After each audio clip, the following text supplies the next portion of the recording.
పెన్మెచ్చ విష్ణుకుమార్ రాజు 52 సంవత్సరాల ఈ యువకుడు రాష్ట్రం రెండు ముక్కలవ్వడం తట్టుకోలేక క్రియాశీలక రాజకీయాల్లోకి వచ్చారు. 2014 ఎన్నికల్లో టీడీపీ బీజేపీ కూటమిలో బీజేపీ అభ్యర్థిగా విశాఖ నార్త్ నుండి అసెంబ్లీలో అడుగుపెట్టారు.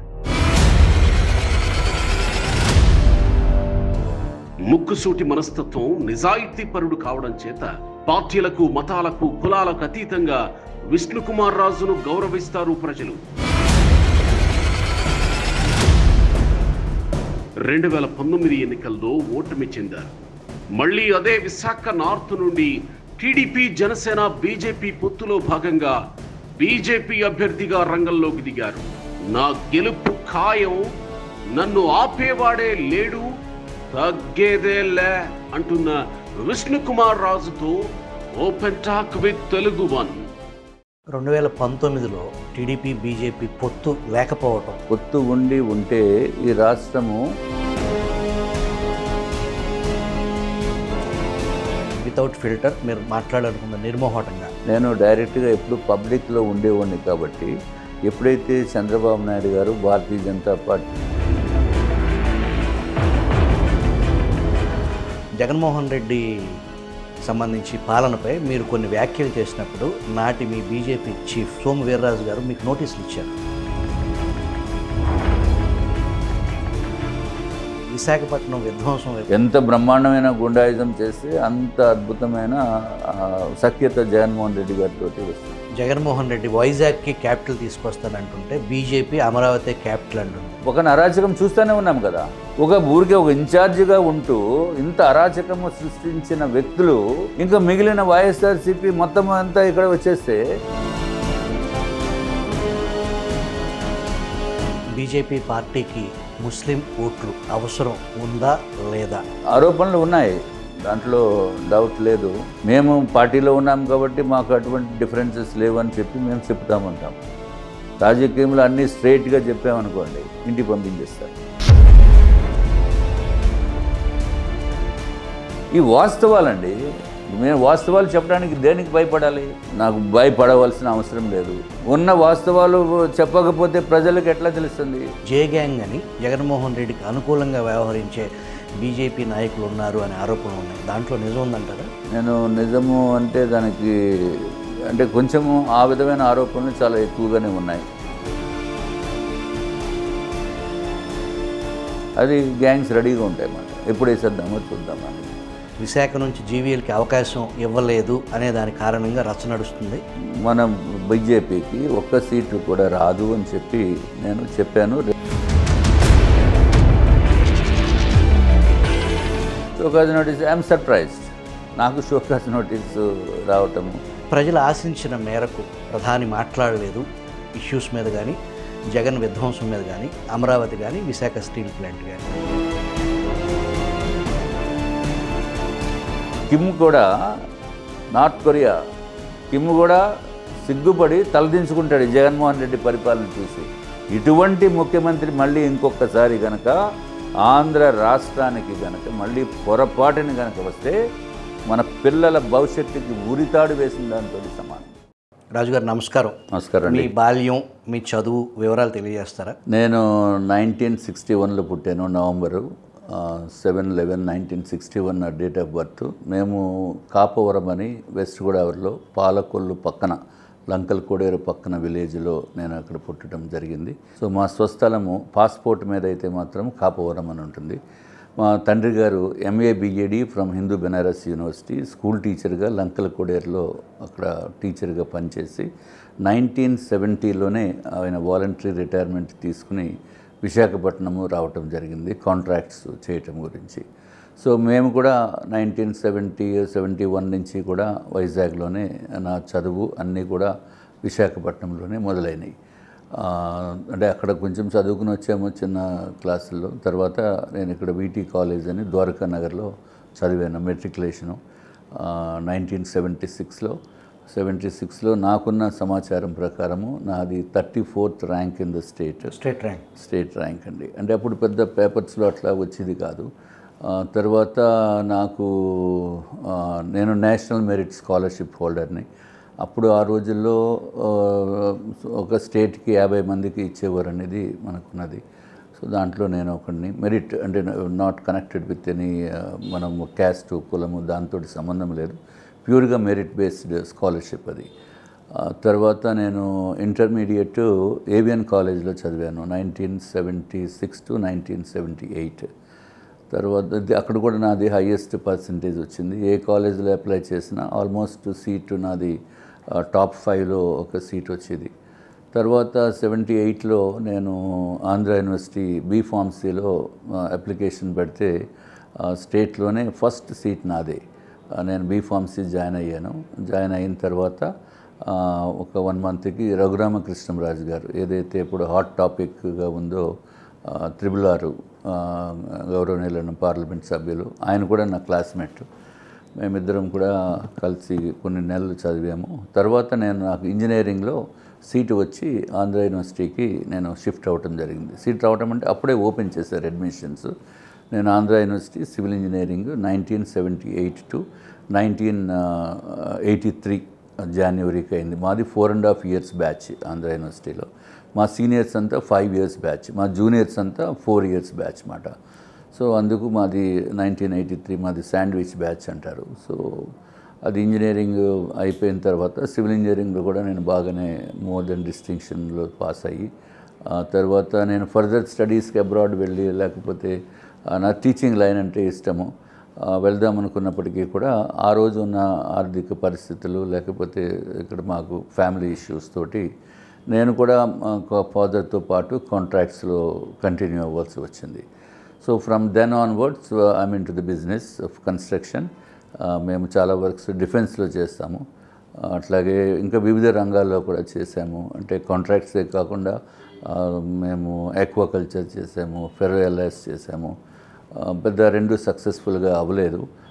Then we moved in to apart from contracts నేను ఐటీ రంగంలో కూడా మా కంపెనీ పెట్టాము. అప్పుడు గౌరవనీయులైన ముఖ్యమంత్రి గారు వైఎస్ రాజశేఖర రెడ్డి గారు మాకు విశాఖపట్నంలో, ఆయన ముఖ్యమంత్రిగా ఉన్నప్పుడు విశాఖపట్నంలో ఋషికొండ ఐటీ పార్క్లో మాకు అందరికీ స్థలాలు కేటాయించడం జరిగింది.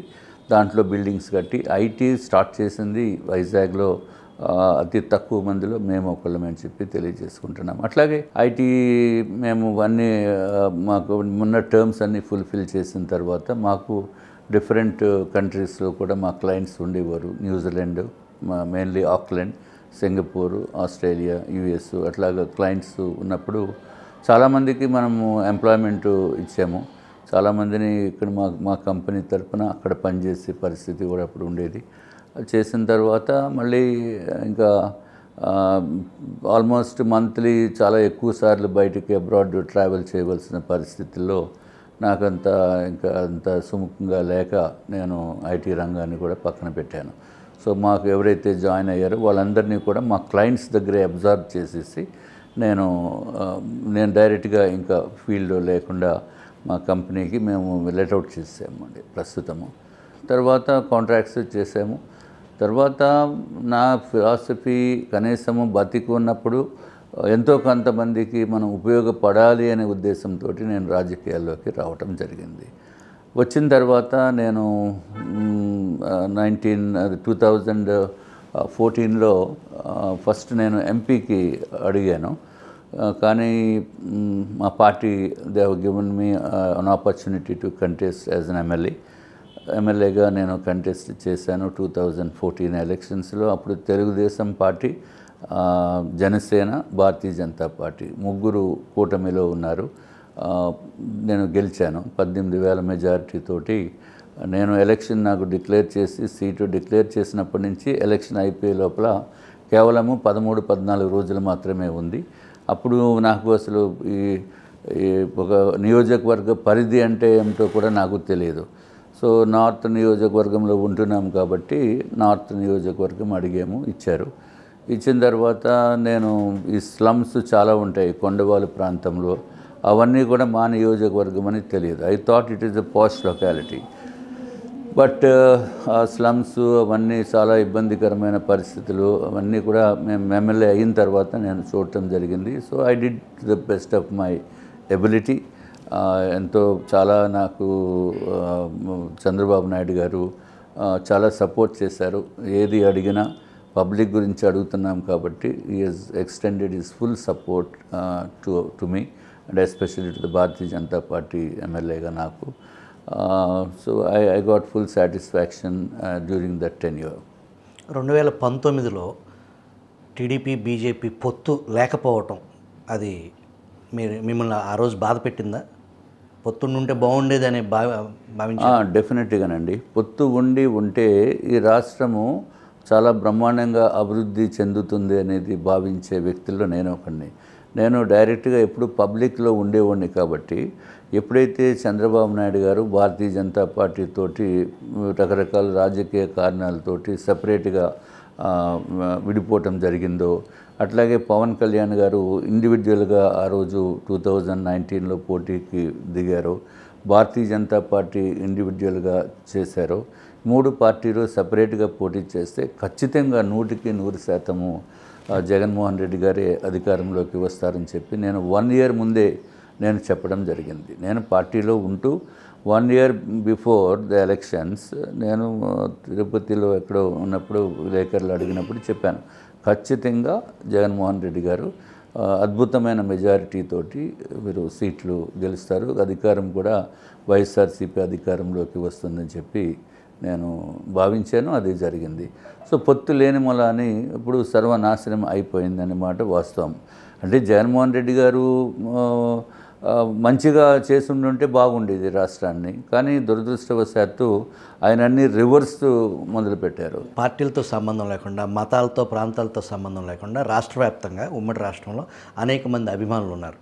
అది మీ వితౌట్ ఫిల్టర్ మీరు మాట్లాడాలనుకున్న నిర్మోహటంగా మాట్లాడటం, బహుశా అది మీ వ్యక్తిత్వం ప్రజలకి, కామన్ మ్యాన్కి, పార్టీలతో సంబంధం లేని వ్యక్తుల పట్ల కూడా మీరంటే ఒక మంచి అభిప్రాయం. జగన్మోహన్ రెడ్డి సంబంధించి పాలనపై మీరు కొన్ని వ్యాఖ్యలు చేసినప్పుడు నాటి మీ బీజేపీ చీఫ్ సోము వీర్రాజు గారు మీకు నోటీసులు ఇచ్చారు, వివరణ ఇవ్వమని. ఎలా ఫీల్ అయ్యారు అప్పుడు? అంటే అప్పుడు జరిగిన విషయం ఏంటంటే, ఈ ఆంధ్ర రాష్ట్రంలో జగన్మోహన్ రెడ్డి గారు పరిపాలనా విధానము అత్యంత దారుణంగా ఉందండి. దానికి మేము రిమార్క్స్ చేసామంటే అత్యంత దారుణము. ఒకటి, ఆయన ప్రజావేదికని కూల్చేశారు, అన్నా క్యాంటీన్ని మూసేశారు. తర్వాత అన్నా క్యాంటీన్ని కనీసం జగనన్న క్యాంటీన్ అని పేరు పెట్టి రన్ చేసినా బాగుండేది. తర్వాత పిఎంఏవై స్కీమ్ అంతటిని క్లోజ్ చేశారు. నేను ఇమ్మీడియట్గా I have realised that this gentlemen, Jaganmohan Reddy గారు అనే వ్యక్తి ఈ ఆంధ్ర రాష్ట్రానికి ముఖ్యమంత్రిగా పనికిరాడు అని. అంతేగాని వైఎస్ఆర్సీపీ పనికిరాదు అని కాదు. ఈ వ్యక్తి జగన్మోహన్ రెడ్డి గారి పరిపాలనా విధానము పచ్చి తప్పు. ఎందుకంటే మంత్రులకి అపాయింట్మెంట్ లేదు, అపోజిషన్ లీడర్స్కి అపాయింట్మెంట్ లేదు, ఎమ్మెల్యేస్కి అపాయింట్మెంట్ లేదు. ఈయనే ముఖ్యమంత్రి అండి. అంతకుముందు 2019లో రోడ్లన్నీ తిరిగారు ఆయన. తిరిగి ప్రతి ఒక్కరి తలపైన నేను చేయి పెట్టి, అబ్బా నేనున్నాను, నేను చూస్తాను, నేను ఉన్నాను అని చెప్పి ఓట్లు వేయించుకున్న తర్వాత ఎన్నో హామీలు ఇచ్చారు, ఏమి సరిగా అమలు చేయలేదు, అది వేరే విషయం. చేసిన తర్వాత 6 నెలలకి ఇంత దారుణమైన పరిస్థితి ఉంటుంది అంటే ఎవరన్నా మాట్లాడితే లోపలికి కంప్లైంట్ చేస్తే అరెస్ట్ చేయటము. సో ఆ విధంగా SMS పెట్టినా ప్రాబ్లము, వాట్సాప్ పెడితే ప్రాబ్లము. సో ఈ విధమైన దుర్మార్గపు పరిపాలనని దీన్ని ముందుగానే దీన్ని అరికట్టాలనే ఉద్దేశంతో నేనే ఈ ఆంధ్ర రాష్ట్రంలో జగన్మోహన్ రెడ్డి గారి పైన వ్యతిరేకంగా మాట్లాడి టీవీల ముందు మాట్లాడిన వ్యక్తి విష్ణుకుమార్ రాజు. దాంట్లో ఏమీ సందేహం లేదు. It is not against Jaganmohan Reddy individual, but విధానాలని తప్పు. ఈయన ముఖ్యమంత్రిగా ఇదివరకు రావాలి జగన్ అనేవారు, ఇప్పుడు పోవాలి జగన్ అంటున్నారని చెప్పి నేను చెప్పడం జరిగింది. సో అక్కడి నుంచి నేను అబ్జర్వ్ చేస్తున్నాను ఆయన పరిపాలన విధానం. ఎందుకంటే రాజకీయంలో ఫుల్ టైమ్గా ఉంటున్నాను నేను. సో ఇంకా ఈయనే కనుక ముఖ్యమంత్రి ఇంకా నెక్స్ట్ టైం కూడా అయితే ఇంకా అసలు సర్వనాశనం అయిపోతుందని నేను ఊహించాను. సో నేను మొదలుపెట్టిన తర్వాత కొంతమంది నెక్స్ట్ ఇంకా తర్వాత కొన్ని సంవత్సరాలకి మళ్ళీ రఘురామకృష్ణరాజు, అట్లాగే తెలుగుదేశం పార్టీ నాయకులు, జనసేన నాయకులు ఇవన్నీ మొదలైనవి. తర్వాత ఏమైందంటే పార్టీలో కూడా, భారతీయ జనతా పార్టీలో మేము ఎప్పుడు టీడీపీ తోటి కలుస్తారు అనే ఊహ కూడా జనరల్గా ఉండి లేదు అప్పుడు. కానీ కలవకపోతే ఈ దుర్మార్గపు పరిపాలనని అరికట్టగలిగిన కెపాసిటీ 3 పార్టీలు కలిస్తేనే కానీ ఉండదు అనేది నా యొక్క వ్యక్తిగతమైన అభిప్రాయం. సో నా వ్యక్తిగతమైన అభిప్రాయం మా పార్టీ వాళ్ళతోటి నేను చెప్తానే ఉండేవాళ్ళం. నేను ఉపాధ్యక్షుని అయినప్పటికీ నా view, what ever is my view, I use to tell. And Bharatiya Janata party Andhra Pradesh మా శాఖలో మొట్టమొదటిసారిగా కూడా నేనే ఈ పొత్తు ఉండాలి అని చెప్పిన వ్యక్తి. దాంట్లో ఇది దానికి కొంతమందికి నచ్చవచ్చు, నచ్చకపోవచ్చు, but still whatever party says we are there to abide by it. కానీ మన వాక్ స్వాతంత్రం అనేది మాకు ఉంది మా పార్టీలో. మనం వ్యక్తిగతమని చెప్పి మనం చెప్పాలి. This not the party stand. తర్వాత ఏమైందంటే నేను ఓపెన్ హార్ట్ విత్ ఆర్కే అని మన ఏబిఎన్ ఛానల్ వారు ఇంటర్వ్యూలో నేను చెప్పాను ఏమంటే, ఈ ప్రధానమంత్రి నరేంద్ర మోడీ గారితో నేను మన బీజేపీకి ఒక్క సీటు కూడా రాదు అని చెప్పి నేను చెప్పాను 2019లో అని చెప్పి నేను చెప్పాను. వారు ఏం చేశారంటే ప్రమో కాబట్టి ఆ 2019 అనేది కొంచెం పక్కకు పెట్టి ప్రధానమంత్రి గారితో బీజేపీకి ఏమీ రావు అని చెప్పానని చెప్పి వారు ప్రమో రిలీజ్ చేశారు. Promo it is only trailer type. ప్రమోని చూసి మనము టోటల్ అదే అని ఎట్లా నమ్ముతారు అసలు? అది తొందర అంటే మామూలు తొందర కాదు, చాలా ఎక్కువ తొందర పడిపోయారు. అంటే ఎప్పుడు అవకాశం వస్తుందా వేసేద్దామని చూసేవాళ్ళు కూడా చాలామంది ఉంటారు. I mean I can't say beyond that, but public అర్థం చేసుకోవాలి, ప్రజలు అర్థం చేసుకోవాలి. ఎందుకంటే జగన్మోహన్ రెడ్డి పరిపాలనా విధానాలపై భారతీయ జనతా పార్టీలో అత్యధికంగా వ్యతిరేకించి మాట్లాడిన వ్యక్తి నేనేదో నా పదవి గురించో లేకపోతే నాకేదో పోస్టులు వచ్చేస్తాయనే ఉద్దేశంతో కాదు. ఈ రాష్ట్ర భవిష్యత్తు నిర్ణయం చేసేది ఈ 3 పార్టీలు కలయిక అని చెప్పి నా యొక్క పూర్తి అభిప్రాయం, 100% అభిప్రాయం. కాబట్టి నేను చెప్తానే ఉంటాం, జగన్మోహన్ రెడ్డి గారిని ఆయన పరిపాలనా విధానాలని అత్యధికంగా భారతీయ జనతా పార్టీ నుంచి వ్యతిరేకించిన వ్యక్తి నేనే, దాంట్లో డౌట్ లేదు. సో కొంతమందికి మరి రకరకాల ఇష్యూస్ ఉంటాయి. మరి ఎందుకో సడన్గా నాకు షోకాజ్ నోటీస్ ఇచ్చారు. షోకాజ్ నోటీస్ ఐఎమ్ సర్ప్రైజ్డ్, నాకు షోకాజ్ నోటీస్ రావటము. ఎందుకంటే నేను పార్టీలో ఎంతో కాలం నుంచి పనిచేస్తున్నాను. అట్లాగే ఎమ్మెల్యేగా నేను ఎక్కడ ఎవరి దగ్గర ₹1 కూడా లంచం తినలేదు. మీరు రూపాయి అంటే పోనీ ₹10 తిన్నాడు, 10 లక్షలు తిన్నాడు, ₹1,00,00,000. ఎవరి దగ్గర నేను 1 నయా పైసా నేను లంచము పాల్పడలేదు. అట్లా అలాగే చాలామంది ఉండొచ్చు, నేనేమి గొప్ప వ్యక్తిని నేను చెప్పడం లేదు. బట్ ఇట్ ఈజ్ మై ఒక పాలసీ. ఆ పాలసీకి నేను అనుసరించి నా వ్యక్తిగతమైన పనులు కూడా గవర్నమెంట్లో ఒక్క పని కూడా నేను అడగలేదు. Not even a single favour, not a single rupee. That is the Bharatiya Janata party policy. వ్యక్తి పర్సనల్గా ఇవన్నీ మాకు ఉండకూడదు. అందుకని నేను ఐ స్ట్రిక్ట్లీ ఫాలోడ్ దాట్. అట్లాగే 2019లో నేను ఓడిపోతానని తెలుసు, 100% ఓడిపోతానని తెలుసు.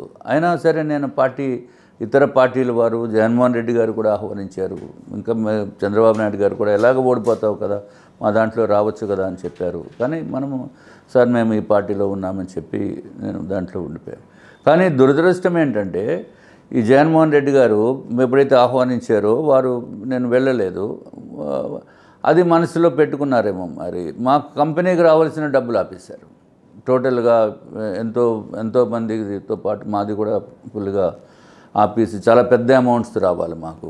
వాస్తవానికి గడిచిన 5 సంవత్సరాల నుంచి అటు కేంద్ర ప్రభుత్వం కానీ ఇటు రాష్ట్ర ప్రభుత్వం సఖ్యతగా ఉంది కదా. మీరు బీజేపీలోనే ఉన్నారు, సరే టీడీపీ అంటే అదొక రకం, అది వ్యక్తిగత కక్ష అని అంటారా? నో డౌట్ అండి. Jaganmohan Reddy is a special person. ఆయనకి మరి డబ్బు అనేటప్పటికీ రకరకాల ఇష్యూస్ ఉంటాయి, రకరకాల విధానాలు ఉంటాయి. ఆ విధానాలని మరి మనకి డైరెక్ట్గా కానీ ఇండైరెక్ట్గా కానీ ఆయనకి నచ్చి ఉండదు. ఆయన కేవలము మా పార్టీలోకి రాలేదు కాబట్టి ప్రత్యేకమైన వ్యక్తి, స్పెషల్ పర్సన్ ఆయన. జనరల్గా ఎంత అద్భుతమైన అవకాశం అండి ఆయనకి. 151 సీట్లు అంటే అసలు చిన్న విషయమా? నార్మల్గా ఉండి అందరు ఎమ్మెల్యేలతోటి కలిసి, లేకపోతే ఇంకా మిగిలిన అపోజిషన్ వాళ్ళతోటి కూడా మాట్లాడి సమస్యలు పరిష్కారం చేసేదానికి, లేకపోతే ఈ రివర్స్ వేవ్ విధానం కాకుండా ఈ దోపిడీ ఎన్ని లక్షల కోట్లండి. ఏం చేసుకుంటాడు ఆయన ఇన్ని లక్షల కోట్లు? జగన్ పాలనలో విశాఖపట్నం విధ్వంసం వివరిస్తారా? బ్రహ్మాండంగా విధ్వంసం చేశాడండి. విశాఖపట్నం ఒక సుందర నగరము, ప్రశాంతతతో కూడుకున్న నగరము. ఎప్పుడూ ఇక్కడ ఘర్షణలు కానీ పొలిటికల్ ఇష్యూస్ కానీ కొట్టుకోటాలు కానీ పెద్దగా ఏమీ ఉండవు. ప్రశాంతంగా ఉండే నగరాన్ని దారుణంగా, అత్యంత దారుణంగా భయభ్రాంతులు చేసింది వైఎస్ఆర్సీపీ ప్రభుత్వం అని చెప్పడానికి ఏమాత్రం సందేహం లేదు. ఎవరు ల్యాండ్ కనపడినా ఆ ల్యాండ్ వాళ్ళది రేపటికల్లా ఉంటుందో లేదో డౌట్. అమ్మమ్మని అడుగుతారు, అమ్మకపోతే 22A పెట్టేస్తారు. 22A అంటే అది ప్రొహిబిటరీ ల్యాండ్ కింద పెట్టేస్తారు, రికార్డులు తారుమారు చేసేస్తారు. మీకు దాంట్లో సిద్ధహస్తులు అంటే వీళ్ళు కూడా ఇంకేం చేసేదానికి లేదు. చేయమని చెప్తారు, పైనుంచి వెంటనే కింద చేసేస్తారు. టోటల్గా రిమోట్ కంట్రోల్ వ్యాపారాలు జరిగినాయి. అత్యంత దారుణము. అట్లాగే ఇంకా మరి కబ్జా అంటే డైరెక్ట్ మీరు అమ్మకపోతే మీద అయిపోయినట్టే. అట్లాగే బీచ్ రోడ్లో ఎన్నో ప్రాపర్టీస్ వాళ్ళు తీసుకున్నారు, ఎన్నో ప్రాపర్టీస్. అన్నీ ఎంక్వైరీ చేస్తే బయటపడతాయి. సో కొంతమంది నాకు తెలిసిన మిత్రుడు ఒకతను ఈ ప్రాపర్టీ ఇచ్చేయమంటున్నారు అంటే భయపడిపోయి నేను ఎందుకు వచ్చిందిలే మళ్ళీ దుబాయ్ వెళ్ళిపోతాను, దుబాయ్లో చేసి వచ్చాడు ఆయన. మళ్ళీ దుబాయ్ కూడా వెళ్ళిపోయాడు వెనక్కి. అంటే దూరంగా ఉంటే ఈ ప్రాపర్టీ పైన ఇంక ఇబ్బంది రాదు అనే ఉద్దేశంతో అక్కడి నుంచి కూడా మళ్ళీ 3 నెలల్లో తిరిగి వచ్చేసాడు. ఎందుకంటే అక్కడ కూడా తట్టుకోలేకపోతున్నాము, ఇది ముందు చేసేస్తే పోనే అని చెప్పి రిజిస్ట్రేషన్ కూడా చేశారు. సో ఆ విధంగా చాలా వెరీ వెరీ బ్యాడ్ అడ్మినిస్ట్రేషన్. అంతా మీకు గుండాయిజంకి తిరుగులేదండి ఇక్కడ. ఇప్పుడు మీకు ఎంత బ్రహ్మాండమైన గుండాయిజం చేస్తే అంత అద్భుతమైన సఖ్యత జగన్మోహన్ రెడ్డి గారితో వస్తుంది. ప్రత్యర్థి కూడా గుండాయిజంలో మొనగాడే కదా, మరి దాన్ని మీరేమో. మా ప్రత్యర్థి కేకే రాజు గారు అని ఇక్కడ ఉన్నారు, నార్త్ నియోజకవర్గం ఇన్ఛార్జ్.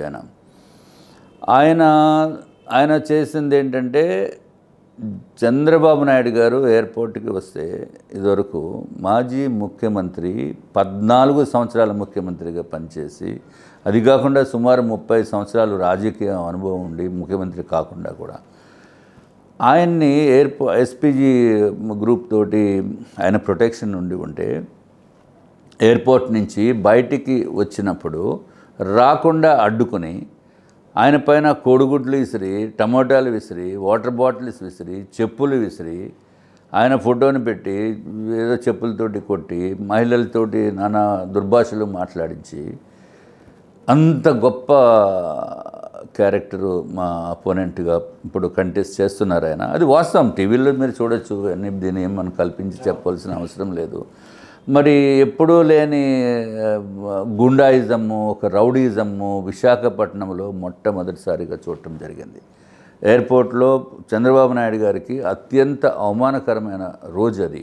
మేము అందరం కూడా చూసి బాధపడ్డాము, టీవీల్లో చూసి. ఇదేంది విశాఖపట్నం ఏంటి, ఈ రౌడీజం ఏంటి, పోలీసుల పైన కూడా దూకుడుగా వెళ్ళిపోయి అంత దారుణంగా పోలీసులు కూడా ఏదో ఒక ఊరికే ఏదో సినిమాలో గింటుతాం మీరేం అనకండి అన్నట్టు వాళ్ళు కూడా ఆ విధంగా కూడా చూసినట్టుగా జరుగుతుంది. లేకపోతే పోలీసులు తలుచుకుంటే ఎంతసేపు అండి ఈ రౌడీజం ఆపడానికి? మరి ఎందుకు తలుచుకోలేదు? పైనుంచి ఇన్స్ట్రక్షన్స్ ఉన్నాయి, ఎందుకు తలుచుకోలేదు? ఎందుకు అప్పుడే మరి అడ్డుకట్ట వేయాలి కదా, చేయలేదు. Because is close to Jaganmohan Reddy అనే ప్రచారం ఉంది. సో అట్లాగే వైసీపీకి ఇక్కడ ఏదన్నా రౌడీజం చేయాలంటే విశాఖపట్నంలో అన్ని చోట్ల ఈయనే ముందుంటాడు, దాంట్లో డౌట్ లేదు. సరే, చంద్రబాబు నాయుడు గారిది అయిపోయింది, ఒక వాటెవర్ నిరసన కార్యక్రమం అని చెప్పి దాన్ని కవర్ చేసుకుంటున్నారు. నిరసనలు మేము తెల్లారులేస్తే నిరసన మేము చేస్తాము, సిపిఐ చేస్తుంది, సిపిఎం చేస్తుంది. ఎవరన్నా ఈ విధమైన కొట్లాటలు, ఈ విధమైన ఇటువంటిది ఎక్కడ మేము చూడలేదు. వైజాగ్లో నిరసన వాళ్ళు వెళ్తూ ఉంటారు, మేము నిరసన చేస్తూ ఉంటాం. పక్కన ఏదో ప్లే కార్డులు పెట్టుకున్నాం, లేకపోతే నినాదాలు పెట్టుకున్నాం, అంతేగాని ఎప్పుడు కూడా ఇటువంటి దుర్మార్గపమైన రౌడీజం ఎప్పుడు చేయాల ఎక్కడ కూడా మేము చూడలేదు, అసలు విశాఖపట్నంలో చూడలేదు. కానీ ఆయన చేశారు. తర్వాత మళ్ళీ పవన్ కళ్యాణ్ గారు ఆయన నిస్వార్థంగా నిజాయితీతోటి ప్రజలకి కొంత సహాయపడాలి, సేవ చేయాలి అనే ఉద్దేశంతో రాజకీయాల్లోకి వచ్చి జనవాణి అనే కార్యక్రమం, అంటే ప్రజలు ఎదుర్కొంటున్న ఇబ్బందుల్ని దాన్ని తెలుసుకోవాలనే ఉద్దేశంతో విశాఖపట్నం పోర్ట్ ట్రస్ట్లో ఇక్కడ విపిటి కళ్యాణ మండపం ఉంది, దాంట్లో ప్రోగ్రాం పెట్టుకున్నారు. ఎయిర్పోర్ట్ నుంచి దిగినప్పటి నుంచి ప్రాబ్లమ్స్ ఆయనకి.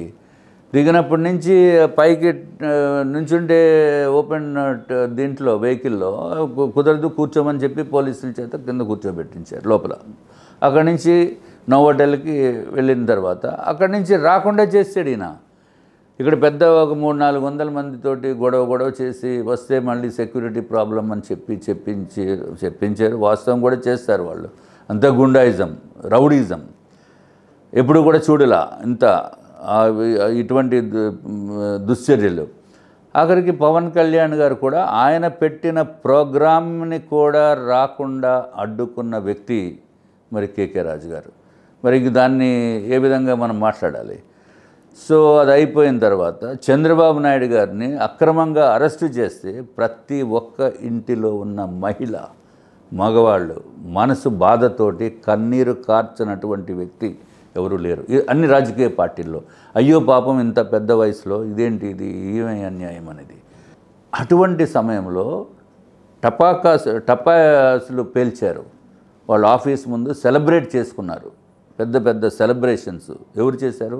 ఈ ఆంధ్ర రాష్ట్రంలో మనకు తెలుసుండి ఓన్లీ 2 చోట్ల జరిగింది. ఒకటి రోజా గారు చేశారు, రెండోది విశాఖపట్నంలో ఈ కేకే రాజు గారు చేశారు. మిగిలిన ఎమ్మెల్యేలు ఎవరు కూడా చేయలేదు. అరే మనం మనుషులమని మర్చిపోయి ఒక రౌడీల కింద బిహేవ్ చేయటం అనేది ఇది definitely this is not acceptable to the సభ్య సమాజం. ఇది కరెక్ట్ కాదు. మనము మరి అటువంటిప్పుడు ఇదివరకు జగన్మోహన్ రెడ్డి గారు 16 నెలలు జైల్లో ఉన్నారు. ఎవరన్నా ఇటువంటి పనులు చేశారా? అరే రాజకీయంలో మనం వ్యతిరేకిస్తాము ఏదన్నా ఇష్యూస్ పైన, అంతేగాని ఒకళ్ళు జైలుకి వెళ్తే టపాసులు పేల్చారంటే మనిషి యొక్క మనసులో ఏ విధమైన కర్కశత్వం ఉందా అనేది ప్రజలు ఆలోచించవలసిన అవసరం ఉంది. డెఫినెట్గా నార్త్ నియోజకవర్గంలో ఆయనకి డిపాజిట్లు లేకుండా చేయవలసిన బాధ్యత నార్త్ నియోజకవర్గ ప్రజలకు ఉంది. అంటే ఏంటి, ఒక రౌడీజంని ప్రోత్సహించి ఇటువంటిది సంస్కారం కాదు. అలా అటువంటి సంస్కారం విశాఖపట్నంలో లేదు. వైఎస్ఆర్సీపీ ఎమ్మెల్యేస్ కూడా వైజాగ్ దీంట్లో ఉన్నారు. ఎవరు ఇటువంటి పనులు చేయలేదే, ఎవరూ చేయలేదు. 151 మంది ఎమ్మెల్యేలు ఉండి పోనీ దాంట్లో కొంతమంది బూతుల మంత్రులు లేకపోతే వాళ్ళని పక్కన పెట్టండి, ఇటువంటి పనులు ఇంత దారుణంగా చేయలేదు. But this is very very unfortunate. రౌడీజంని ఎట్టి పరిస్థితుల్లోనే మేము వచ్చిన తర్వాత ఊరికనే క్వశ్చనే లేదు. రౌడీజం అంటూ లేకుండా చేస్తాము, దాంట్లో నో డౌట్ అబౌట్ ఇట్. అంటే వీఆర్ వెరీ ష్యూర్ ఈ ఉమ్మడి కూటమి 100% మేము గెలుస్తాము. కాబట్టి ఎట్టి పరిస్థితుల్లోని మళ్ళీ ప్రశాంతతతో ఉన్న విశాఖపట్నాన్ని మళ్ళీ వెనక్కి వచ్చే విధంగా మేము చేస్తాము. జగన్మోహన్ రెడ్డి వైజాగ్కి క్యాపిటల్ తీసుకొస్తానంటుంటే బీజేపీ అమరావతి క్యాపిటల్ అంటుంది. మీకు వైజాగ్ ఎందుకు వద్దు క్యాపిటల్? ఏమండి, ఒక పక్కన అరాచకం చూస్తూనే ఉన్నాం కదా. ఒక ఊరికే ఒక ఇన్ఛార్జిగా ఉంటూ ఇంత అరాచకము సృష్టించిన వ్యక్తులు ఉన్నప్పుడు ఇంకా మిగిలిన వైఎస్ఆర్సీపీ మొత్తం అంతా ఇక్కడ వచ్చేస్తే ఎట్లాగవుతుంది? అది ఎమ్మెల్యేలు వస్తారు, వీళ్ళని చూసి వాళ్ళు నేర్చుకుంటారు, వాళ్ళని చూసి వీళ్ళు నేర్చుకుంటారు. లేకపోతే జగన్మోహన్ రెడ్డిని మెప్పించడానికి ప్రతి అపోజిషన్ లీడర్స్ ఇళ్లపైన మళ్ళీ టమాటాలు గుడ్లతోటి ఇసిరి ఇటువంటి పని చేస్తూ ఉంటారు. అసలు ఎట్టి పరిస్థితుల్లోనే నాట్ యాక్సెప్టబుల్.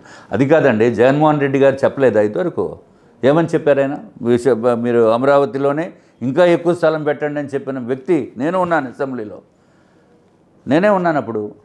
ఇంకా పెద్ద ఎత్తున చూడండి, ఇంకా గవర్నమెంట్ ల్యాండ్స్ పెట్టి చాలా బ్రహ్మాండంగా చేయాలి అని చెప్పిన వ్యక్తి మాట మార్చి అమరావతి రైతుల్ని ఎంత దారుణంగా మోసం చేశాడండి. ఎంతమంది చనిపోవడానికి కారణం జగన్మోహన్ రెడ్డి. అది వదిలేసి దాన్ని డెవలప్ చేయటం మానేసి విశాఖపట్నం ఏంది విశాఖపట్నము, ఈయనేదో లగ్జరీ రిసార్ట్స్ కట్టుకునేదానికి ఆల్రెడీ అక్కడ బే పార్క్ అని ఉంది, ఒకటి కొండపైన ఉంటుంది. అది వాళ్ళదే అని చెప్పి అంటున్నారు. అది ఎంత వాస్తవమో ఏమో నాకు తెలీదు. వాళ్ళదే అది ఇప్పుడు కొనుక్కున్నారు. సో ఇవన్నీ Vizag is a small place అండి. ఎక్కడ ఏది జరిగినా ప్రతిదీ తెలుస్తుంది, అందరికీ తెలుస్తుంది. సో ఆ రిసార్ట్స్లో ఇక్కడ ఉందామని చెప్పి ఆయన వ్యక్తిగతమైన కోరికతోటి ఆ ఋషికొండ సర్వనాశనం చేస్తాడు. ఎంత అన్యాయం అండి. ఋషికొండ బ్రహ్మాండమైన ఋషికొండ, ఋషులు అక్కడ తపస్సు చేసుకునే కొండ అని చెప్పి అక్కడ అందరికీ ఇక్కడ విశాఖపట్నంలో ఉన్న సెంటిమెంటు. ఆ ఋషికొండ ఉన్నమలానే హుదూద్ సైక్లోన్ ఎఫెక్ట్ అంత తీవ్రంగా వచ్చినప్పటికీ కూడా దాన్ని అడ్డుకట్ట వేసి కొంత శక్తిని తగ్గించింది ఆ ఋషికొండ. దాన్ని సర్వనాశనం చేసేసిన మహానుభావుడు ఈ దిక్కుమాలిన ముఖ్యమంత్రి జగన్మోహన్ రెడ్డి గారు.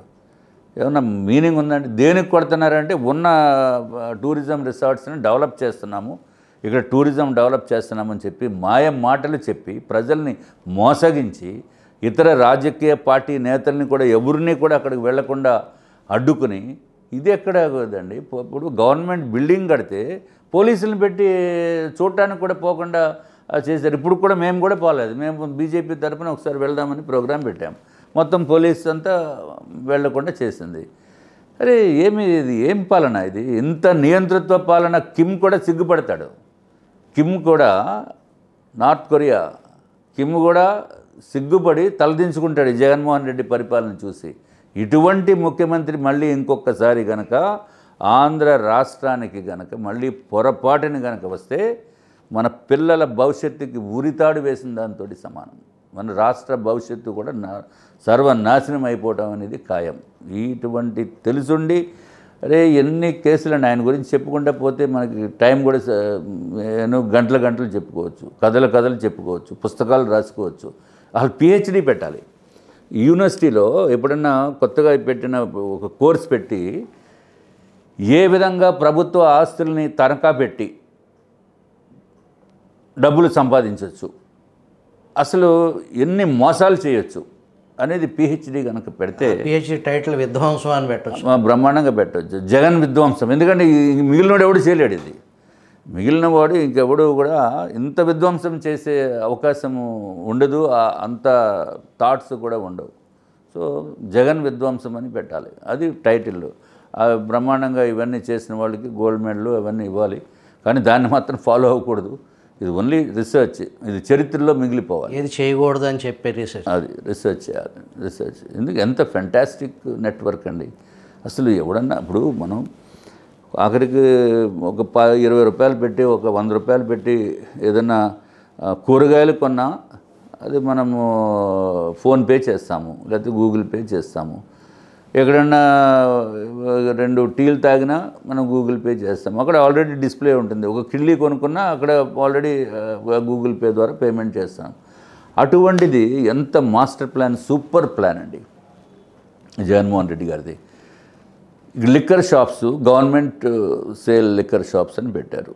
సో పెట్టి అక్కడ మన క్రెడిట్ కార్డు ఉండదు, గూగుల్ పే ఉండదు, ఫోన్పే ఉండదు, ఇంకా ఇతర మార్గాల్లో ఓన్లీ క్యాష్. ఎంత మెటీరియల్ అక్కడి నుంచి ట్రాన్స్పోర్ట్ అవుతుందో ఎవరికి తెలియదు. ఎందుకంటే factory owned by Jaganmohan Reddy benamis అంతే. దాంట్లో ఎంత ట్రాన్స్పోర్టేషన్ అయిందా ఎవరికి తెలియదు. గవర్నమెంట్ మెటీరియల్ కాబట్టి ఎవడో ఆపడానికి లేదు. డిపార్ట్మెంట్లన్నీ వాళ్ళే కంట్రోలు. ఖచ్చితంగా 30,000 కోట్ల రూపాయలు జగన్మోహన్ రెడ్డి దీంట్లో లిక్కర్లో కొట్టేశారు. No doubt about it. 1 ఇయర్కి. నేను ఇదివరకు ఇంటర్వ్యూలో కూడా చెప్పాను, ఓపెన్ హార్ట్ విత్ ఆర్కే ఇంటర్వ్యూలో. దానితో కూడా నాకు మీద పెద్ద కాంట్రవర్సీ వచ్చింది. సో ఈ వాస్తవాలండి. మేము వాస్తవాలు చెప్పడానికి దేనికి భయపడాలి? నేను భయం అంటే నేను పడను. ఫస్ట్ పాయింట్, నాకు భయం అనేది నాకు తెలియదు, నాకు భయపడవలసిన అవసరం లేదు. ఉన్న వాస్తవాలు చెప్పకపోతే ప్రజలకు ఎట్లా తెలుస్తుంది? ప్రజలకు తెలియజేయాలి. ప్రజలకు తెలియకపోతే అమ్మో ఇంకా జగన్మోహన్ రెడ్డి మా దేవుడు, అమ్మో ఎక్కడి నుంచో వచ్చేసాడు, మీ భవిష్యత్తు, అరే ఈయన మన భవిష్యత్తు గ్యారంటీ. ఈయన ఏంటండి జగనన్నే మా భవిష్యత్తు అని స్లోగన్స్. ఏంది జగనన్న భవిష్యత్తు? ఆ జగనన్నే భవిష్యత్తు అనుకుంటే ఆఖరికి అరాచకం అయిపోతుంది. మొత్తం మన ఇల్లును కూడా దోచుకునే పరిస్థితి ఏర్పడుతుంది. Very very very unfortunate for the state of Andhra Pradesh. ఒక్క ఫ్యాక్టరీ రావటం లేదండి, ఒక్క ఇండస్ట్రీ రాదు, ఒక్క ఐటీ కంపెనీ రాదు. నేను ఐటీ కంపెనీస్లో కూడా కొంత నాకు అవగాహన ఉంది. ఐటీ మేము ఇదివరకు చేసాము కాబట్టి అప్పుడు ఆ ఉన్న పరిచయాలతోటి నేను ఎంతోమందిని రిక్వెస్ట్ చేశాను, బాబు వచ్చి ఏదో పెట్టండి మీరు, బాగుంటుంది, ఇక్కడేం ప్రాబ్లం ఏమీ లేదు అని చెప్పినా కూడా ఎప్పుడు రావటం లేదు. ఈ జగన్మోహన్ రెడ్డి ఉన్నంత వరకు అసలు నువ్వు ఎలా అడుగుతావా మమ్మల్ని? ఎంత దారుణమైన పరిస్థితి. ఒక్క న్యూ ఫ్యాక్టరీ, ఒక్క న్యూ ఐటీ కంపెనీ రాలేదండి. ఇన్ఫోసిస్ తెచ్చేసామని చెప్తున్నారు. వీళ్ళు బొచ్చు, వీళ్ళు తెచ్చింది ఏమీ లేదు. అది వాళ్ళంతటా వాళ్ళు వచ్చారు. ఇక్కడ వాళ్ళంతటా వాళ్ళు వచ్చారు. అది కూడా ఆల్రెడీ చుట్టుపక్కల ఉన్న ఇన్ఫోసిస్లో పనిచేస్తున్న వారు ఇక్కడ పనిచేస్తున్నారు అంతే, అంతకంటే ఏం లేదు. వీళ్ళు గవర్నమెంట్ చేసింది లేదు, అది ప్రైవేట్ది. వీళ్ళు మళ్ళా ఏం కాదు, వాళ్ళు ఏదో అద్దెకి ఉంటున్నారు అక్కడ. సో అన్ని విధాలుగా కూడా ఎంతో అభివృద్ధి చేపట్టవలసిన పరిస్థితి నుంచి మామూలుగా ఒక 10-15 సంవత్సరాలు వెనక్కి గెంటేసిన మహానుభావుడు ఈ జగన్మోహన్ రెడ్డి. ఎక్కడ చూసినా అవినీతే. 2 సంవత్సరాలు, సుమారు సంవత్సరంన్నర నుంచి 2 సంవత్సరాల వరకు శాండ్ దొరకలేదండి. శాండ్ దొరకకపోతే కన్స్ట్రక్షన్ చేసే పరిస్థితి లేదు, బిల్డింగ్స్ ఆగిపోయినాయి. అంతకుముందు చంద్రబాబు నాయుడు గారు శాండ్ ఫ్రీ, ఓన్లీ ట్రాన్స్పోర్టేషన్ ఒక్కటే మనం పే చేయాలి. ఈయన ఏం చేశాడు, దాన్ని అలాగా 1.5 year చేసి ఒకళ్ళకి టెండర్ ఇచ్చి కాంట్రాక్ట్ అంతా ఒకళ్ళకి అప్ చెప్పి 40,000 రూపాయలు బ్లాక్లో దొరికింది. 40,000 రూపాయలు, 6,000 ఎక్కడ, 40,000 రూపాయలు ఎక్కడ. అత్యంత దారుణమైన మోసపూరితమైన వ్యక్తి జగన్మోహన్ రెడ్డి గారు. ఇంత దారుణము ఎక్కడా కూడా భారతదేశంలో స్వాతంత్రం వచ్చిన తర్వాత ఈ విధమైన పరిపాలన భారతదేశంలో ఏ రాష్ట్రంలోని కూడా ఎవరు ప్రజలు చూసి ఉండరు. మనం మాత్రం చూస్తున్నాము. మాట్లాడలేనటువంటి దౌర్భాగ్య స్థితి. ఎందుకంటే మనకి వాక్ స్వాతంత్రం లేదు ఇక్కడ. మొత్తం అరాచకం. ఈ అరాచకాన్ని నుంచి బయట పడవేయటానికే భారతీయ జనతా పార్టీ, జనసేన, తెలుగుదేశం పార్టీ 3 పార్టీలు కలిసి ఇప్పుడు జగన్మోహన్ రెడ్డిని బయటికి పంపిస్తాయి. బీజేపీ పార్టీకి ముస్లిం ఓట్లు అవసరం ఉందా లేదా? ఒకవేళ ముస్లిం ఓట్లు అవసరం అయితే వాళ్ళకి మీ పార్టీ ఎలా భరోసా కల్పిస్తుంది? ఇప్పుడు మీరు చాలా ఇది ఇంపార్టెంట్ పాయింట్ మీరు రేస్ చేశారు. Bharatiya Janata party is never against any Muslims. Narendra Modi గారు ప్రధానమంత్రి అయిన తర్వాత ఎప్పుడూ ఎక్కడా లేనటువంటి మంచి సాంప్రదాయము, అట్లాగే ఎక్కడా కూడా ముస్లిమ్స్కి ఇబ్బంది పెట్టే పరిస్థితి ఒక్కటి కూడా రాలేదు. మీరు గుర్తుంచుకోండి. ఇది కేవలం అపోజిషన్ పార్టీస్ ఊరికే ఏదో బురద జల్లటం గురించి చేస్తూ ఉంటారు. అట్లాగే ముస్లిం సోదరులు వాళ్ళు కూడా ఏదో బీజేపీకి ఏదో అంటరాని వ్యక్తులుగా వాళ్ళు ఏమీ చూడరు బీజేపీ వ్యక్తుల్ని. ఇన్ ద సెన్స్, ఇప్పుడు మేము 2019లో నేను ఎలక్షన్స్లో నార్త్ నియోజకవర్గంలో నేను కంటెస్ట్ చేసినప్పుడు మాకు 270 పోలింగ్ బూత్స్ ఉన్నాయి అప్పుడు ఆ రోజుల్లో సుమారు. దాంట్లో నాకు హయ్యెస్ట్ ఓట్స్ అంటే వచ్చినవి ముస్లిం ఏరియాస్ నుంచే వచ్చినాయి. మరి నేను బీజేపీ ఎమ్మెల్యే, ఇండివిజువల్ ఎమ్మెల్యే, పోనీ పొత్తులో భాగం కాదు, ఒక్కడనే ప్యూర్ బీజేపీ ఎమ్మెల్యే కంటెస్టెంట్ కింద నేను నుంచున్నప్పటికీ కూడా వాళ్ళు ముస్లిమ్స్ నాకు ఓటు వేశారు. So I'm ever grateful to Muslims also, there is no doubt about it. అట్లాగే నాకు నేను నుంచినప్పుడు నాకు సుమారు 18,756 ఓట్స్ వచ్చినాయి 2019లో. సో నేను అది మొత్తం స్టేట్లో 175 నియోజకవర్గాల్లో బీజేపీ క్యాండిడేట్స్ అందరికంటే హయ్యెస్ట్ ఓట్స్, నాకు 10.62% ఓట్స్ నాకు వచ్చినాయి అప్పుడు. సో నా దిస్ టైం అప్పుడు జనసేన వారికి కూడా సుమారు అంతే వచ్చినాయి, నాకంటే 200 ఓట్లు ఎక్కువ వచ్చినాయి. సో 19,000 వచ్చినాయి. సో 2 కలిపితే సుమారు 38,000 వచ్చినాయి. ఇక్కడ గంటా శ్రీనివాసరావు గారికి అప్పుడు ఒక 3,000 ఎంతో మెజారిటీ వచ్చింది. సుమారు 40,000 ఈ 3 పార్టీలు కలిసి గనక పోటీ చేసి ఉంటే 2019లో 40,000 మినిమం ఓట్స్ మెజారిటీ తోటి అప్పుడే గెలిచి ఉండేదానికి అవకాశం ఉండేది. మీ పార్టీలో, రాష్ట్ర పార్టీలో జే గ్యాంగ్ అని జగన్మోహన్ రెడ్డికి అనుకూలంగా వ్యవహరించే బీజేపీ నాయకులు ఉన్నారు అనే ఆరోపణలు ఉన్నాయి. దాంట్లో నిజం ఉందంటారా? మీరే అంటున్నారు ఆరోపణలు అనేది. నేను నిజము అంటే దానికి అంటే కొంచెము ఆ విధమైన ఆరోపణలు చాలా ఎక్కువగానే ఉన్నాయి. ఆ గ్యాంగ్, అది గ్యాంగ్కి ఇప్పుడు మరి ఆరోపణలు ఉన్నాయి, దాంట్లో డౌట్ లేదు. ఎందుకంటే కొంచెము ఆ వైపు స్వింగ్గా అయ్యి మాట్లాడిన పరిస్థితులు కనపడుతున్నాయి, టీవీల్లో చూసాము. కానీ మేము పార్టీలో ఉన్నాం కాబట్టి మాకు అటువంటి డిఫరెన్సెస్ లేవని చెప్పి మేము చెప్తామంటాము. రాజకీయంలో అన్నీ స్ట్రైట్గా చెప్పామనుకోండి ఇంటికి పంపించేస్తారు. సో రాజకీయంలో డిప్లొమసీ అనేది ఉండాలి. అన్ఫార్చునేట్గా నాకు ఆ డిప్లొమసీ లేని మూలానే నాకు ఇదివరకు నోటీస్ ఇచ్చారు. 2019లో చెప్పాను రా బాబు అంటే నాకు నోటీస్ ఇచ్చేసి నేను ఎందుకు సస్పెండ్ చేసేయకూడదు అని చెప్పి నేను దానికి రిప్లై ఇచ్చాను. తొందరపాటు చర్య వాళ్ళు చేసింది. అది గ్యాంగ్స్ రెడీగా ఉంటాయన్నమాట, ఎప్పుడు వేసేద్దామో చూద్దామా అనేది. సో ఇంకా మనకి ఇప్పుడు మరి పబ్లిక్ ఒపీనియన్ ఆ విధంగా ఉన్నమాట వాస్తవం. మీ పార్టీ క్రమశిక్షణ గల పార్టీ అనేది ఎక్కువ మంది అభిప్రాయపడుతున్నారు. విశాఖ నుంచి జీవీఎల్కి అవకాశం ఇవ్వలేదు అనే దాని కారణంగా రచ్చ నడుస్తుంది. ఈరోజు నిన్న పోస్టర్లు కూడా వెలిసినాయి ఈ జీవీఎల్కి అనుకూలంగా, దాన్ని ఎలా చూస్తారు? దట్ ఈజ్ నాట్ కరెక్ట్ అండి. అంటే అది పాజిటివ్ ఒక్కసారి డిసైడ్ అయిపోయి పొత్తు అయిపోయిన తర్వాత నేను ఆశించి రాకపోవచ్చు, సీట్ రాకపోవచ్చు, అంతేగాని అది జీవీఎల్ గారు ఆయన డైరెక్ట్గా చేయిస్తున్నారని చెప్పి నేను అనను.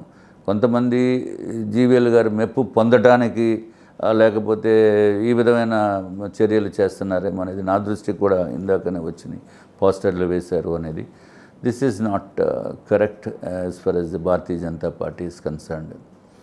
నేను కూడా జీవీఎల్ గారు కూడా కలిసాము ఈ సీట్స్ అయిపోయిన తర్వాత. ఆయన ఈ వాజ్ నార్మల్, ఆయన ఏమి ఇటువంటి చర్యలకి ఆయన ప్రోత్సహిస్తారని మాత్రం నేను అనుకోనండి. మిగిలిన వాళ్ళు ఉంటారు, ఆయన కంట్రోల్ కూడా ఉండకపోవచ్చు. మిగిలిన వాళ్ళు ఏదో మేము ఢిల్లీ వెళ్తాము, రిప్రజెంటేషన్ ఇస్తాము అని చెప్పి వాళ్ళు ఏదో ప్రయత్నం చేస్తున్నారు. But I mean it doesn't have any bearing on the present elections. It's nothing to do with that. It just only ఏదో కొంచెం యాక్టివిటీ చేయటం గురించి తప్ప ఐ డోంట్ థింక్ జీవీఎల్ గారికి ఇది ఇష్టం ఉండదు ఇటువంటివి. అండ్ డెఫినెట్లీ ఇటువంటి నోబడి విల్ అప్రిషియేట్ ఇట్. కూటమి పొత్తు ఖరారైన తర్వాత మొట్టమొదటి బహిరంగ సభ చిలకలూరుపేట. ఆ సభకు ప్రధానమంత్రి నరేంద్ర మోదీ వచ్చారు. ప్రజలు ఆశించిన మేరకు ప్రధాని మాట్లాడలేదు ఇష్యూస్ మీద కానీ, జగన్ విధ్వంసం మీద కానీ, అమరావతి కానీ, విశాఖ స్టీల్ ప్లాంట్ కానీ అనేది. ప్రధాని ఏం మాట్లాడతారు అనేది లక్షలాది మంది టీవీ సెట్స్లో కానీ, ఫోన్లో కానీ లైవ్లు చూశారు ప్రపంచవ్యాప్తంగా ఉన్న తెలుగువారు. ఆ అసంతృప్తి ప్రజల్లో ఉన్నమాట వాస్తవేనంటారా? అంటే నేను కూడా చిలకలూరుపేట సభకి వెళ్ళడం జరిగింది. ఆ సభ అది అద్భుతమైన సభ అండి. అంటే in my political career I have never seen such a huge voluntary gathering. అది తెలుగుదేశం పార్టీ అవనివ్వండి, జనసేన వారు అవనివ్వండి, ముఖ్యంగా తెలుగుదేశం పార్టీ అండ్ బీజేపీ వాళ్ళు, బీజేపీ కూడా lot of participation was there. నేను ట్రావెల్ చేసిన 15 కిలోమీటర్లు కూడా కంప్లీట్గా సభ ఒక పక్కన అవుతానే ఉంది, ఒక పక్కన నేను కూడా సభలో వెళ్ళలేకపోయాము. అంత హ్యూజ్ రష్, అన్బిలీవబుల్. అది ఆ సభ చూస్తేనే జగన్మోహన్ రెడ్డికి వణుకు వస్తుంది. అంత అద్భుతమైన గ్యాదరింగ్. అది వాలంటరీగా 5 కిలోమీటర్లు నడుచుకుంటూ ఈ సభలో పార్టిసిపేట్ చేద్దామని వెళ్ళిన వాళ్ళు కూడా ఉన్నారు. 5-10 కిలోమీటర్ల వరకు కూడా ట్రాఫిక్ జామ్ అయిపోయి. సో ఏమైందంటే మేము దాంట్లో mic system was not unfortunately ఈ జనము గ్యాదరింగ్ మీద పడిపోయిన వలన మైక్ కూడా చాలాసార్లు అది డిస్టర్బెన్స్ అయిపోయింది. సి వెన్ స్పీకర్ వారు మాట్లాడుతున్నప్పుడు కొన్ని పాయింట్స్ మిస్ అవ్వడానికి అవకాశం ఉంది. కంటిన్యూస్గా డిస్టర్బెన్స్ వచ్చేసింది. మైక్ సిస్టము 2-3 సార్లు కట్ అయిపోయింది. సో ఆ ఫ్లో పోయేదానికి అవకాశం ఉంది. మేము కూడా ఏదో ఒక ముఖ్యమైన ఇది వస్తుంది అని చెప్పి మేము కూడా అనుకున్నాము. కానీ ప్రధానమంత్రి గారు కూడా చెప్పారు ఏంటంటే ఈ మంత్రులు ఒకళ్ళపైన ఒకళ్ళు పోటీ పడి అవినీతి చేస్తున్నారు అని చెప్పి ఆ పాయింట్ ఒకటి క్లారిటీగా చెప్పడం జరిగింది. సో దాన్ని బట్టి మనం అర్థం చేసుకోవాల్సింది విపరీతమైన దోపిడీకి ఆంధ్ర రాష్ట్రము గురి అవుతుంది అనేది వారి యొక్క ఉద్దేశము.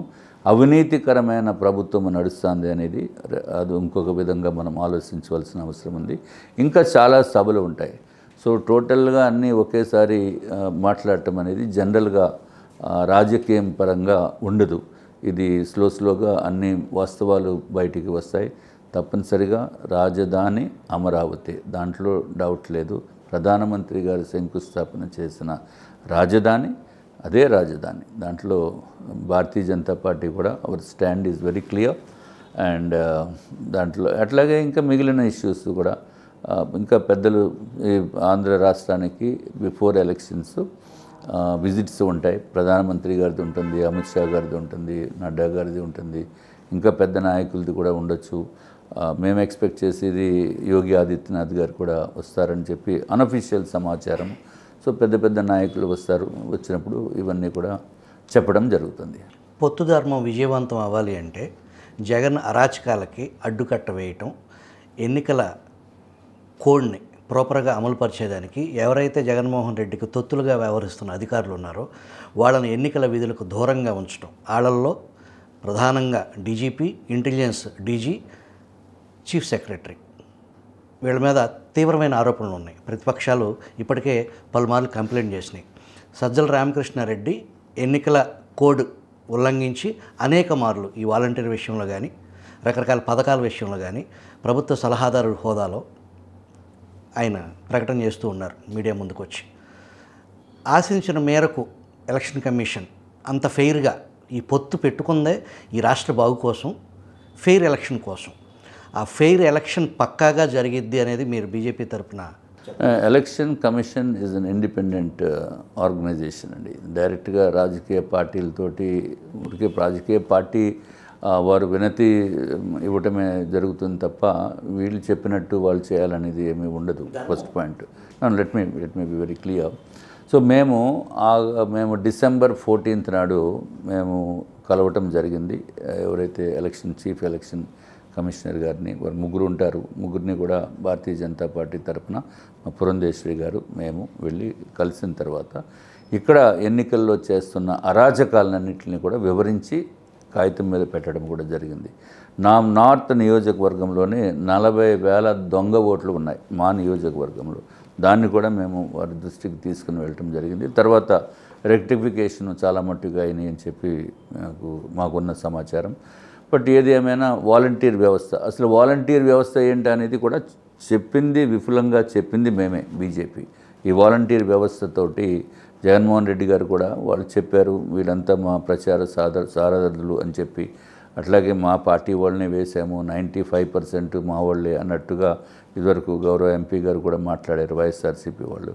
సో ఇవన్నీ కూడా మేము చెప్పడం జరిగింది. దెన్ సమ్ డెసిషన్స్ మేము ఆలోచించి మేము ఏం చేయాలా, వాలంటీర్ వ్యవస్థని ఎన్నికలకు దూరంగా పెట్టేటట్టు మేము చేస్తామన్నారు. అదేవిధంగా చేయటం జరిగింది.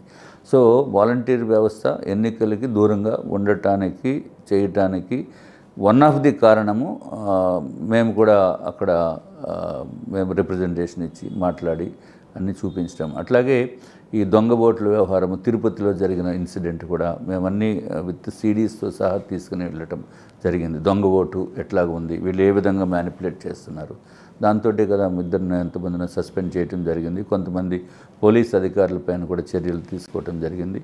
అట్లాగే ఎన్నికల సంఘం మొన్న 9 మంది ఆఫీసర్స్ని కూడా ట్రాన్స్ఫర్ చేయటము, షిఫ్ట్ చేయటము జరిగింది.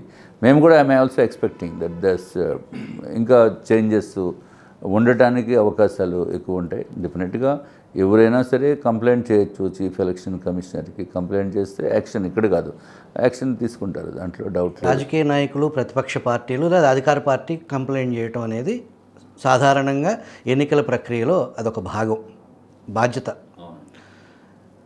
ఒక వింత జరిగింది నిన్న ఈ రాష్ట్రంలో. కొంతమంది పోలీస్ అధికారులు, ఆ అధికారుల మీద మీడియాలో వార్తలు వచ్చాయి. వాళ్ళు ఏకంగా ఎన్నికల కమిషన్కి ఫిర్యాదు, వినతిపత్రం లాంటిదే మీడియాను కట్టడి చేయమని. అసలు ఆ అధికారులకు ఆ ధైర్యం ఎక్కడి నుంచి వచ్చింది, ఆ తెగింపు, దాని వెనకాల ఎవరున్నారు? ఇది వెరైటీ. దీని వెనక డెఫినెట్గా ఇది ఆలోచించవలసిన విషయము. ఎన్నికల కమిషన్కి పోలీస్ అధికారులు కట్టడి చేయమని ఇవ్వటం అనేది this may be the first time in the entire history of India.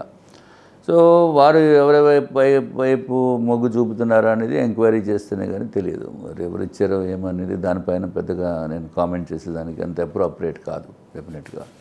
But ఒక్కటి గ్యారంటీగా చెప్తున్నాము, ఇక్కడ ఇదివరకు ఎంపీటీసీ, జెడ్పీటీసీ ఎలక్షన్స్లో లేకపోతే కార్పొరేషన్ ఎలక్షన్స్లో నుంచోటానికి కూడా ధైర్యం లేకుండా చేసింది వైఎస్ఆర్సీపీ. అంటే అపోజిషన్ పీపుల్ని నుంచున్నా వాళ్ళని ఏదో చంపేస్తామనో, పొడి చేస్తామనో, లేకపోతే ప్రలోభాలు పెట్టి, లేకపోతే మిమ్మల్ని బయటికి తిరగనివ్వమో, మీ కుటుంబ సభ్యులను ఇబ్బంది పెడతామనో, అసలు అన్నీ ఎనానిమస్గా అయిపోయిన పరిస్థితి నుంచి ఈరోజు భారతీయ జనతా పార్టీతోటి ఈ రెండు పార్టీలు కూటమిగా ఉన్నాయి కాబట్టి ఈ పిచ్చి అరాచకాలు చేస్తే జగన్మోహన్ రెడ్డిది మామూలుగా ఉండదు. ఈ అరాచకము జరగకుండా చూడవలసిన బాధ్యత 3 పార్టీల పైన ఉంది. అట్లాగే కేంద్ర నాయకత్వం పైన ఎక్కువ ఉంది, దాంట్లో సందేహం లేదు. ఇంత ధైర్యం చేసి ఇంకా అరాచకము చేస్తే జగన్మోహన్ రెడ్డి డైరెక్ట్గా జైలుకి పోతాడు తప్ప ఇంక మళ్ళీ అసెంబ్లీకి కూడా రాడు. చివరగా విశాఖ నార్త్ ప్రజలకి విష్ణుకుమార్ రావు సందేశం ఏంటి? విశాఖ నార్త్ ప్రజలందరికీ, ఆంధ్ర రాష్ట్ర ప్రజలకు కూడా నా యొక్క నమస్కారాలు తెలియజేసుకుంటూ, నీతి నిజాయితీగా పనిచేసే వాళ్ళని అరాచకాన్ని పారదోలటానికి పనిచేసే వాళ్ళని, అరాచక శక్తుల్ని ఎట్టి పరిస్థితుల్లోని నార్త్ నియోజకవర్గ ప్రజలు ఎన్నుకోకూడదు, దూరంగా పెట్టాలి. వాళ్ళకి డిపాజిట్స్ రాకుండా చేయవలసిన బాధ్యత ఉంది, సామాజిక బాధ్యత.